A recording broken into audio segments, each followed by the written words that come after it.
यहीं से बोलो। बोलो। गुरुजी राधे राधे। मेरे पति भगवान को नहीं मानते हैं। कहाँ है? सर यहीं पे आए हुए हैं वो, आकाश नाम है उनका। कहाँ इनके पति यदि दिख रहे वो रहे हैं? वो वहाँ आ जाओ खड़े हैं, भैया, आ वो पीली शर्ट पहने हैं। हाँ जी आ जाओ गुरुजी। भैया, थोड़ा दौड़ फास्ट आओ ना, थोड़ा फास्ट चलो। जी गुरुजी। तो और इसके सिवा कोई दिक्कत? हाँ। इस तरफ आ जाओ, घूम के यहाँ आगे आ जाओ।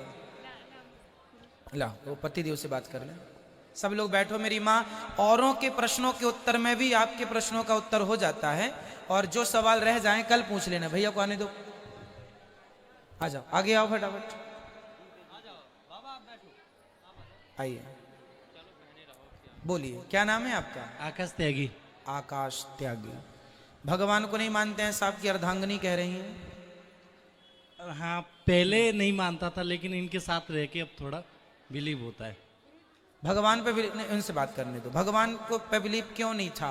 क्यों, क्या देख के आपको लगा कि भगवान नहीं है?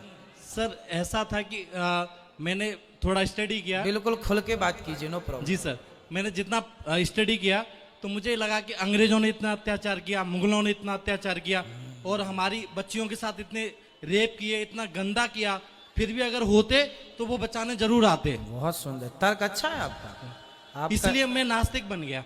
नास्तिक बन गए? अभी बने के? नहीं, अब थोड़ा बिलीव होता है, कोई चीजें अच्छी होने लगी मेरे साथ तो। चलो, नहीं आपके साथ अच्छी हो रही इसलिए मान रहे हैं, शायद इसलिए।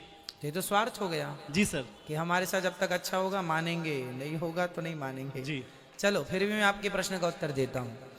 अंग्रेजों ने अत्याचार किया, मुगलों ने अत्याचार किया, बहुत सारी बहन बेटियों ने जौहर किया, जिंदा जल के मरना पड़ा मजबूरन, है ना। बहुत सारा अत्याचार हमारे देश में हुआ।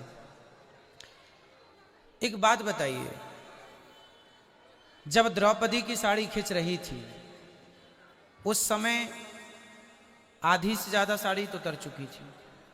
सामने कौन बैठा था? पांडव, गुरु द्रोणाचार्य, पितामह सब बैठे थे। फिर भी भगवान आए? जी नहीं आए। कब आए भगवान? जब द्रौपदी ने भगवान को पुकारा। क्या बन के? बहन बन के, उस प्रेम से, उस श्रद्धा से। तो भगवान को प्रहलाद जी ने पुकारा तो खंबे से आए, नरसिंह जी ने पुकारा तो नानी बाई का मायरा भरने आए, मीराबाई की समाधि कहीं नहीं है, मीराबाई द्वारिकाधीश के मुंह में समा गई। भगवान आते हैं। अब एक आपके समझ जानकारी में एक बात बता दूं। एक नाई था, सेविंग करने वाला, आप सेविंग तो कराते होंगे। एक नाई था, वो सेविंग सबकी करता था। एक बाबा जी आए, अरे बोले कोई नाई वाई तो होते ही नहीं है, नाई होता तो मेरी दाढ़ी इतनी बड़ी कैसे हो जाती। नाई बोला, भाई साहब दाढ़ी तो इसलिए बड़ी हो गई क्योंकि आप हमारे पास नहीं आए। आप आते और अपनी दाढ़ी बनवाते तो हम आपकी सेविंग करते। आप आए नहीं। अब आप आए नहीं और चिल्ला रहे हैं, नहीं जी नाई तो होता ही नहीं। नाई होता है, आपको जाना पड़ेगा। उसी प्रकार भगवान होते हैं। उस भाव, उस श्रद्धा से जिनने पुकारा है उन्हें प्राप्त हुए हैं भगवान। और अत्याचार देखो, भगवान ने तो नहीं कहा था कि तुम आपस में लड़ो। क्यों लड़े? आपस में लड़ने का क्या है? आपस में क्यों लड़े? हमारे यहाँ के राजा महाराजा आपस में लड़ गए। भगवान ने ये थोड़ी सिखाया है कि तुम आपस में। हमारे यहाँ सिखाया कि जहां सुमति तहां संपत्ति नाना, जहां कुमति तहां विपत्ति। आप हमारी बात, एक बेटा यदि अपने बाप की बात मानेगा तो बाप गलत तो नहीं बताएगा ना, सही बताएगा। तो हमारे शास्त्रों ने समझाया, गीता में समझाया, भगवान ने रामचरितमानस में चौपाई है, संगठित रहो। यदि संगठित रहेंगे तो कोई हमारी तरफ नजर नहीं उठाएगा, आंख नहीं उठाएगा। और बिखर जाओगे तो फूट डालो, शासन करो। जहां बिखर गया तो उसका तो लाभ। ये जो अत्याचार हुआ है वो भगवान ने नहीं कराया, ना भगवान ने किया, वो हमारी फूट के कारण, हम शास्त्रों के उस वचन पर विश्वास ही नहीं करते जो वचन कह रहे हैं। अब बताइए, आप स्कूल जाते हैं, पर स्कूल जाने के बाद भी आप टीचर की कोई बात ना माने तो आपके नंबर अच्छे आएंगे? नहीं। फिर अब इसका मतलब ये तो नहीं कि टीचर ने हमें पढ़ाया ही नहीं, टीचर होता ही नहीं है, होता तो नंबर अच्छे आते। भाई साहब, हर बात टीचर पे नहीं है। टीचर ने पढ़ा दिया, तुम अपनी मेहनत करो। भगवान हर जगह जिम्मेदार नहीं है। हमारी ये बात देखनी चाहिए कि मुगल आए, अंग्रेज आए, चाणक्य ने कहा तो था नंद को, आ गया है दुश्मन, सावधान हो जाओ। वो शराब के नशे में धुत था। चाणक्य ने समझाया, वार्निंग दी, इतिहास पढ़े हैं ना आप? क्यों नहीं समझा नंद ने? फिर चंद्रगुप्त को तैयार करना पड़ा, तब उसकी सेना तैयार हुई और फिर सिकंदर को पराजित किया। जीता नहीं है, जो जीता वही सिकंदर, ये कहावत गलत है ना? लेकिन अब नंद जैसे राजा जो शराब और महिला के नशे में धुत हैं, चाणक्य ने हम जैसे लोग समझा तो रहे हैं, तब ना समझ में आएगा। आप भी चारों सबको समझाओ, भाई सही करो, झूठ क्यों बोल रहे हो, छल क्यों कर रहे हो, नहीं मानेगा तो पतन होगा। इसमें भगवान जिम्मेदार नहीं। अभी छोटे बच्चे ने सवाल किया था, आपने सुना? हमने कहा कि हर चीज के लिए भगवान जिम्मेदार नहीं है। हर इंसान थोड़ी थोड़ी हम लोग अपनी जिम्मेदारियां भी तो लें। कब तक भगवान पर आरोप लगाएंगे? हमारी क्या जिम्मेदारियां हैं? क्या हमारी जिम्मेदारी नहीं है? सब चीजें भगवान पर थोपना सही नहीं है। हम सेना क्यों होती है?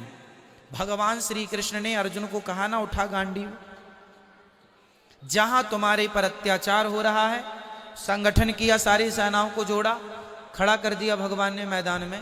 गीता के हिसाब से क्यों नहीं चले? उस जमाने के राजा क्यों लड़ते रहे? पृथ्वीराज चौहान के साथ गद्दारी किसने कर दी? खुद के ससुर ने कर दी ना। तो क्या गद्दारी करने का भगवान जिम्मेदार है? अरे उसने गद्दारी कर दी। क्यों गद्दारी कर दी? झांसी की रानी के किला को बर्बाद करने में, लूटने में किसने हाथ मिलाया था अंग्रेजों से? खुद के अपने मंत्रियों ने हाथ मिलाया था। तो तुम गद्दार हो गए, इसमें भगवान का क्या कसूर है? तुम गद्दार हो गए, उसका दंड तुम्हें मिलेगा। क्यों तुमने अपने राजा के साथ गद्दारी की? पृथ्वीराज चौहान के साथ जयचंद ने गद्दारी कर दी, ससुर संयुक्ता के पिता ने। क्यों गद्दारी कर दी? मोहम्मद गौरी से हाथ मिला लिया, क्यों मिलाया? तो इसमें भगवान का क्या कसूर है? भगवान होते तो इतना अत्याचार, अरे भगवान थे इसलिए इतने अत्याचार होने के बाद भी सनातन जिंदा है। यदि ना होते भगवान तो सनातन, पूरी दुनिया में हिंदू मुट्ठी भर हैं, फिर भी खड़े हैं। भगवान ने बचाया, जड़ को बचाई, बीज तो बचा के रखा है। बीज बचेगा तो फिर हो जाएंगे हम ढेर, बीज तो बचे। तो इतना मुगलों ने अत्याचार किया, इतना अंग्रेजों ने अत्याचार किया, फिर भी हमारे वेद बचे, पुराण बचे, वो ज्ञान बचा, जिस ज्ञान के बल पर देश को जाना जाता था, पहचाना जाता था। इसलिए मेरे भाई पॉजिटिव भी हम सोचें। हर चीज भगवान का कसूर नहीं है। भगवान को आप मानिए मत मानिए, आपकी स्वतंत्रता। मानने से भगवान का कोई नुकसान नहीं है और ना मानने से भगवान का कोई लाभ नहीं है। मानना ना मानना अपनी बात है। और भगवान की भक्ति क्यों करनी चाहिए? भगवान है या नहीं, ये देखो, ये अंदर का विषय है। हम फील करते हैं, हवा को फील किया जा सकता है, दिखाया नहीं, है ना? कुछ चीजें फील की होती हैं। जैसे आप पति पत्नी में प्यार है, वो प्यार दिख तो नहीं रहा कि कहाँ खड़ा है प्यार, लेकिन वो फीलिंग है, वो आप समझते हैं। आपकी पत्नी, आपका बेटा, आपको जब आप अपने बेटे को गले से लगाते हैं तो वो फीलिंग एक बाप वाली, वो आप समझेंगे, दूसरा नहीं समझेगा। कांटा आपके पाँव में लगेगा, दर्द आपको होगा, वो दर्द की फीलिंग भी आप महसूस करेंगे, मैं नहीं। तो ईश्वर भी एक कांटा है, एक दर्द है। वो दर्द की मारी बन बन डोलू वैद मिलनी, कोई मीरा ने कहा, ये प्रेम का दर्द है। अब ये दर्द फील जिसको होगा ना, वो आनंद लेगा। कोई और सवाल हो? कोई और तर्क?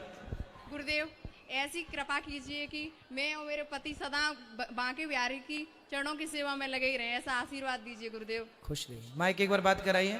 अब आपका क्लियर हुआ? कुछ और डाउट्स हो तो पूछ लीजिए, सदा के लिए खत्म कर लीजिए कांटा। नहीं गुरुजी, भगवान है कि नहीं? भगवान है। कैसे पता आपको? कैसे सिद्ध करेंगे कि भगवान है? साइंस ने मेरे हिसाब से थोड़ी सी तरक्की की है। अगर कई चीजों को साइंस भी नहीं बता सकता, इसका मतलब भगवान है। अगर भगवान नहीं होते तो जीवन मृत्यु कैसे होती? भगवान है, इसीलिए तो सब कुछ। भगवान यदि हैं तो ये समझो, ये सूर्य समय से आता है, समय से जाता है, कोई तो है। आप माँ के पेट, माँ का पेट कितना बड़ा होता है? जरा सा होता है। उस जरा से पेट में आपको बनाया है भगवान ने।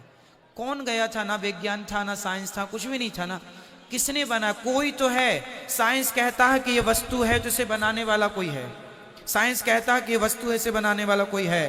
तो यदि आप हैं तो आपको भी बनाने वाला कोई है, वही तो ईश्वर है। इतनी सी बात। खुश रहिए। आज के लिए